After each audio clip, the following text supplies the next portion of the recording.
নমস্কার বন্ধুরা, আজকে দেখো একটা ইউনিক একটা রেসিপি নিয়ে চলে এসেছি। আজকে দেখো পনির স্যান্ডউইচ কতটা লোভনীয় দেখতে হয়েছে, খেতে তো দারুণ হয়েছে।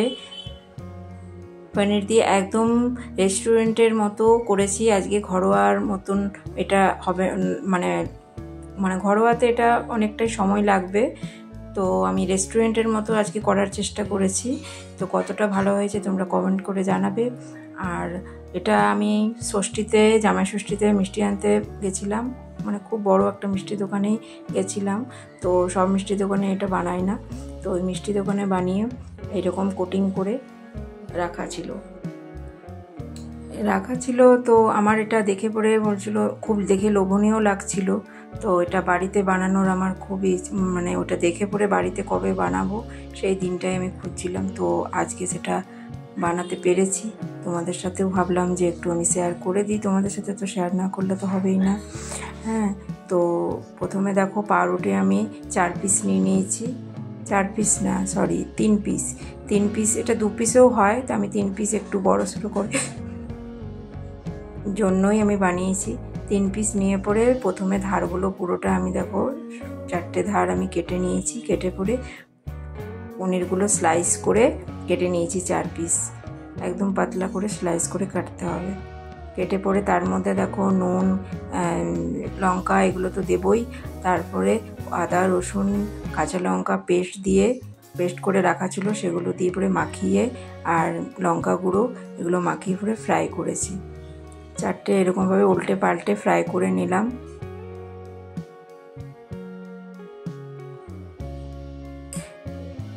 তোমরা ভিডিওটা দেখবে পুরোটা, তো দেখে খুবই ভালো লাগবে আর খেতে তো অসাধারণ হবে। আর এরকম আমরা ঘরোয়া তো স্যান্ডউইচ বানাই থাকি, সেটা তো চটজলদির মধ্যে হয়ে যায়, কিন্তু এটা একটু টাইম নিয়ে করতে, কিন্তু খেতে তো দারুণ লাগে। কিন্তু বাজার থেকে কিনতে গেলে তো আমাদের এটা অনেকটাই পড়ে যায় কস্টলি। তো আমরা ঘরে যদি বানিয়ে খেতে চাই না, তো এটা খুব কম পয়সার মধ্যেই হয়ে যাবে। কেউ এলো, কেউ তো তাকে যদি বানিয়ে এরকম দেওয়া যায়, আর বাচ্চারাও যদি কোনো সময় তো এরকমভাবে বানিয়ে দিলে তো খুব মজা করে খাবে। তো তারপরে দেখো ওটার মধ্যে 2 চামচ আমি 1 চামচ কর্নফ্লাওয়ার নিয়েছি, আর 2 চামচ ময়দা নিয়ে পরে নুন লঙ্কা গোলমরিচ দিয়ে আমি এটা একটা ব্যাটার তৈরি করে নিয়েছি। আর এটার মধ্যে আমি একটু কালার যোগ করছি। কালারটা যোগ করলে অসাধারণ হবে একটু দেখতে। কালারটা একটু করবে, যেহেতু আমি এটা রেস্টুরেন্টের মতো করছি। ভালো করে দেখো স্মুথভাবে আমি ব্যাটারটা বেশি জল পাতলা করবে না, একদম ঘন ব্যাটার করবে।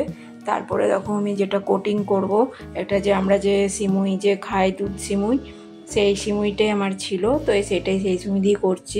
এগুলো চালের বা সুজির থাকে একটু এরকম কিছু। তো ভালো করে যতটা ছোট করে নেওয়ার আমি ছোট করে নিয়েছি, আর একটু কর্নফ্লাওয়ার 1 চামচ দিয়েছি, যেমন আঠাটা ধরার জন্য। যতটা ছোট ভেঙে নেওয়ার আমি ততটা ভেঙে নিচ্ছি। দিয়ে ভেঙে নিয়ে তারপরে দেখো আমি ঘরেই আমি এগুলো, আমার সস ছিল আমসত্ত্ব দিয়ে আমি বানিয়েছিলাম একটা টমেটোর সস, তো সেটাই আমি দেখো প্রথমে লাগিয়ে নিচ্ছি। সব 3টাতেই ভালো করে আমি লাগিয়ে নেব। রেসিপিটা যদি তোমাদের ভালো লেগে থাকে তো লাইক করে সাবস্ক্রাইব করে পাশে থেকো, আর খুবই ভালো লাগবে ভিডিওটা দেখবে পুরোটা। পনিরগুলো তারপরে যেগুলো ফ্রাই ছিল সেগুলো দুটো করে আমি বসিয়ে দিয়েছি। তারপরে যে একটা এক্সট্রা আছে সেটা ব্রেড, সেটা আমি তার উপর এটা বসিয়ে নিলাম। ভালো করে চেপে বসিয়ে তারপর ব্যাটারের মধ্যে এপিট ওপিট করে আমি এটা ব্যাটারটা লাগিয়ে নিলাম। ভালো করে ধরেই একটু লাগাবে, আর বেশিক্ষণ রাখবে না ব্যাটারে, কেননা ব্রেড তো নরম, ভেঙে যাওয়ার একটু থাকে। আমারও তাও একটুখানি ভেঙে গেছিলো, তো খুব আমি এটা যত্ন সহকারে করলাম। চারধারে পুরোটা ব্যাটারটা লাগালে ভালো, তাহলে আমার সিমইয়ের যে কোটিংটা আছে ওটা তাহলে লাগাতে পারবো আমি। তারপরে দেখো এটা ব্যাটারটা লাগানো হয়ে গেছে। আমি সিমইয়ের কোটিংয়ে আমি ভালো করে এপিট ওপিট করে লাগিয়ে দিলাম। ভালো করে 2 হাতে করে করার চেষ্টা করবে, একটু ভেঙে গেলেও কোনো ব্যাপার না। এটা আবার দেখো আমি ঠিকভাবে জয়েন করে নিয়েছি। জয়েন করা নেওয়ার পর আমি দেখো তারপরে একটা তাওয়াতে, বেশি তেলও লাগে না ভাজাতে, কত সুন্দর দেখতে দেখো লাগছে। মানে এটা কোটিংটা করার পর এটা আরও বড় সড়ো একদম দেখতে লোভনীয় হয়ে গেছে। ফ্রাই করে নিলাম এপিট ওপিট করে, তারপরে দেখো পিস করে স্যান্ডউইচের আকারের পিস করে ভালো করে চেপে ধরে আমি করে নিলাম। ভিডিওটা ভালো লাগলে একটু শেয়ার করে দিও, আর ভিডিওটা আমার কেমন লেগেছে সেটা কমেন্ট করে জানাবে। রেস্টুরেন্টের মতন করার চেষ্টা করেছি,